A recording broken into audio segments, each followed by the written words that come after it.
While I'm not going to share how much we paid for the apartment publicly, I will share the purchase process because buying an apartment or a house in Italy is very different than at least where I'm from in the United States, but I imagine like every country has its own way of doing things that are a little bit different.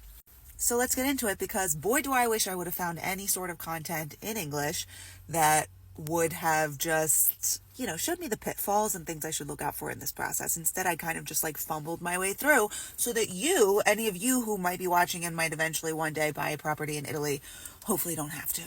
So the first thing I want to say is that as a buyer, having a realtor is not really a thing in Italy. You might know foreign people who bought in Italy who did have a buyer's realtor, and that's because they were not from Italy.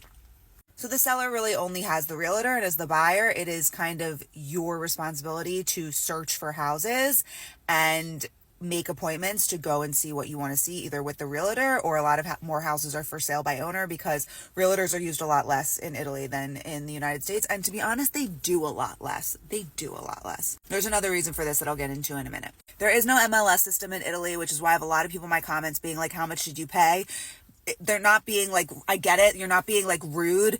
It's just that there's like no way to understand what the true value of things are, because there's no public place where you can see a register of what people have bought and paid for recently in your neighborhood. Therefore, the only sites that you can look on are places like casa.it, idealista.it, and immobiliare.it, or individual real estate office websites. And in Italy, there's a lot more like small family-owned independent real estate offices, and then a few big franchising brands. So it's just the wild, wild west of trying to look. Not to mention that sometimes the best way to look is to like drive around and look for signs in the town that you might be in, or like ask the local bar. Like it's truly wild. And then also be prepared when you are looking for properties. A lot of times the photos are gonna look like this. Professional photos is also not really a thing in Italy, and it doesn't matter how expensive the property is. I have seen photos like this posted on these websites that are similar to Zillow, for example, for villas upwards of 2 million euros. Like, this was the first thing that broke my brain, but there was a lot more that was coming, so... So once you find a property that you like, you're going to submit a proposta. And a proposta is the offer, but different than the United States, the proposta should have all of your conditions that you're going to need to be met in the offer letter itself. You're also probably going to give a deposit with a proposta, and that officially blocks the seller from showing the property to anybody else. Essentially, it's like reserved now and kind of off the market. And if you end up backing out of the offer, then you lose that deposit. The deposit can be anywhere from 5,000 euros to 100,000 euros. It really just depends on the seller and what they want. Some people waive the deposit altogether and go straight to the first part of the closing and do a bigger deposit at the first part of the closing as well.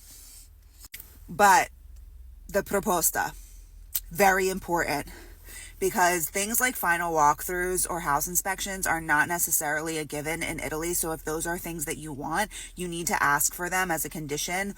Definitely in the preliminaria, which is the first part of the contract review. They do it in 2 parts here, but I would almost even say just ask for it in the proposta so that there's no surprises when you go to the preliminaria that cause problems. Basically, the proposta or the proposal is your moment to ask for everything you could possibly want up front. Do you have a mortgage contingency? Your move out dates, the price you want to pay? What is any furniture included in that? If there is, itemize it. Do you want a final walkthrough? Do you want a house inspection? Etc., etc. All of that should be in the proposta. Nobody told me about the house inspection or the final walkthrough in the proposta, that it should be in the proposta, and I really, really wish they did. Our sellers, when they moved out, obviously left our apartment trashed, if you saw my video, and they scratched doors and cut a safe out of the wall that I didn't even know was there because it was behind a picture. I would have liked to keep it, honestly, and just like get it reprogrammed with a new code. It's pretty cool. But they did all of that, and we really had no legal recourse because there was never anything explicitly written in our contract about them leaving the apartment in a certain way. We also did offer to clean it out, but I didn't think they would literally straight up destroy things on their way out. Anyway, this is getting pretty long, so that's the initial stage. I'm going to do a part 2 when you are ready to go to closing, because going to closing is done in 2 parts, and it's done with a notary, which is also very important. Ciao for now.